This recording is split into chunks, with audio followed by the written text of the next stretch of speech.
Hey everyone, and happy Spooktober! Are you guys as excited for Halloween as I am? I know this year's Halloween is going to be tough. With everything going on in the world, Halloween events and parties are pretty much cancelled. But I wanted to keep the spirit of Halloween alive for you guys by bringing the spooks to you. In today's video series, this is going to be part 1 of 6, I'm going to tell you all the ways you can play games with ghosts and demons. I'll be playing one of the games as well, and not just any one, but the most dangerous one. Doesn't that sound fun? Okay, maybe fun isn't the right word, but I'm sure you're at least curious. Now, should you actually play these games? Well, best case scenario, you just waste your time spooking yourself in the dark. Or worst case scenario, these rituals work and then you'll have a ghost roommate that doesn't pay rent. Or a demon that possesses your soul. So proceed with caution? Or just watch the video for fun. But I'm gonna be risking my life for you guys. A ghost could punch me in the head or a demon could come and clap my booty cheeks. You never know what could happen. So hit that like and subscribe button. For every like and new subscriber, I get closer to the spirit realm. Please help me leave this realm. And don't forget to leave a comment below and hit the bell to be notified of new videos. Alright, let's get into this.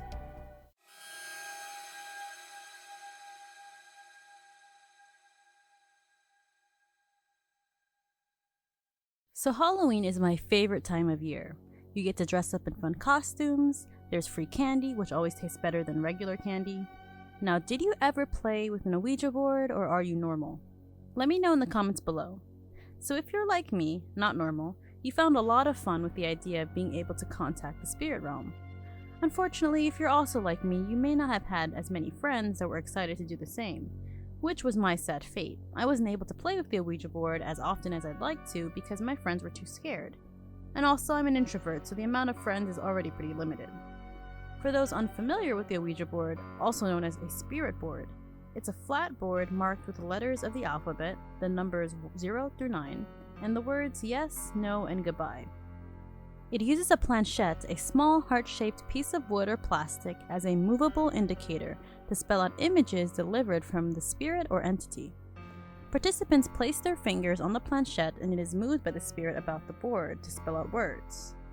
Use of an Ouija board by spiritualists date back to the late 1800s, although the method the board makes use of is similar to what is known as automatic writing, a claimed psychic ability that allows a person to produce written words without consciously writing them, which comes from a spiritual or a supernatural source.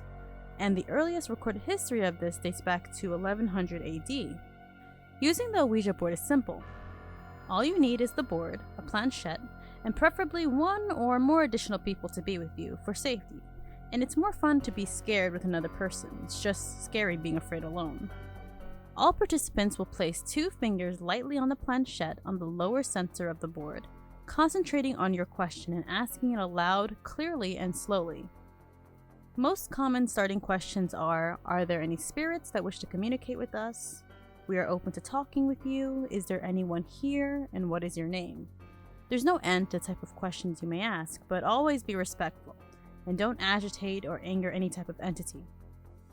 The amount of fear surrounding the Ouija board is completely understandable when you seek contact with the spirit realm, especially when the contact is kind of blind, as in you don't know what is answering your questions and you're not exactly protected. That's asking for trouble and possibly inviting in a demon. Entities could also pretend to be something they're not, leading a participant to believe they're communicating with a friendly spirit or even a relative, but it's actually a different spirit or a demonic entity. Of course, those not of the belief in spirituality tend to dismiss the Ouija board as a mere toy. I can only speak from my own experience, the most memorable one being a time I played it with my mother and grandfather. The planchette began moving, my grandfather, who thought the whole thing was silly, kept saying stop moving it, accusing my mom and I.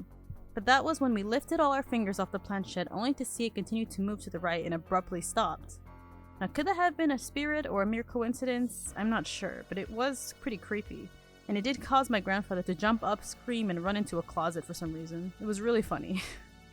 Well, real or not, if you're going to play with an Ouija board, always remember to say goodbye and close the realm you've opened, lest you have a new roommate.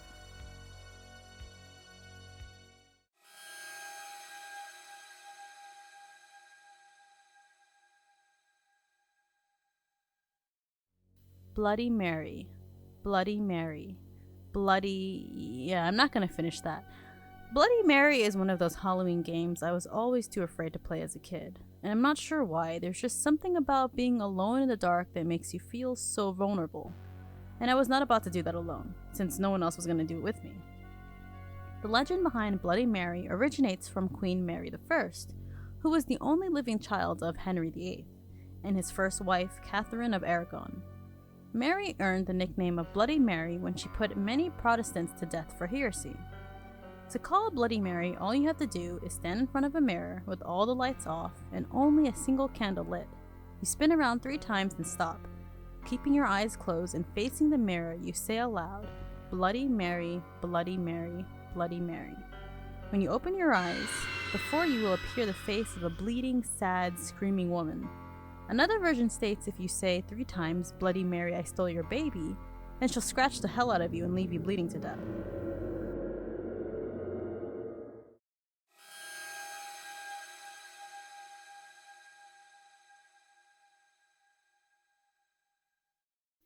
The elevator game. This originates from Japan and South Korea.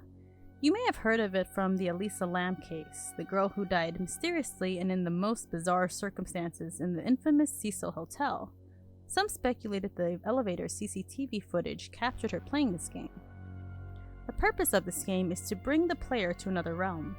Here is how you play it. You'll need to be in a public building with at least 10 floors, an elevator, and it can be played with 1 or more person. To begin, press the 4th floor, press the 2nd floor, press the 6th floor, back to the 2nd floor, press the 10th floor, press the 5th floor. At each floor, do not proceed if someone enters the elevator or one of the players leaves the elevator. If someone does that, you have to start from the beginning. If a woman enters the elevator at the 5th floor, do not look at her. Do not speak to her, do not talk to her at all. That woman is not human. If you do, she will decide to keep you for her own. Press the 1st floor again. Do not proceed if someone enters the elevator or one of the players leave the elevator. If someone does that, again start from the beginning. The elevator will either ascend or descend. If the elevator reaches the 1st floor, leave and do not look back. If the elevator reaches the 10th floor, leave and do not respond to the woman if she asks, "Where are you going?" or "What's wrong?" Her voice will be high when she asks that. Do not proceed if someone enters the elevator or one of the players leaves the elevator. Again, if someone does that, start from the beginning. If you reach the other world, you will be alone. Electronics will not work, and the other world is identical to ours, but there are 2 distinct differences. All the lights will be off, and the only thing you'll be able to see from the windows is a red cross in the distance. To return to our world, you must go to the same elevator and press the same buttons, but this is only if you leave the 10th floor. You'll press 4, 2, 6, 2, 10, 5. When you reach the 5th floor, press the button for the 1st floor. The elevator will again begin to ascend to the 10th floor. Press any other floor's button to cancel the ascension. You must press the button you used to cancel the ascension before you reach the 10th floor. After you reach the 1st floor, check your surroundings carefully. If anything seems off, even the slightest detail, do not exit the elevator. If you detect something wrong, repeat step 2 until your surroundings look as they should.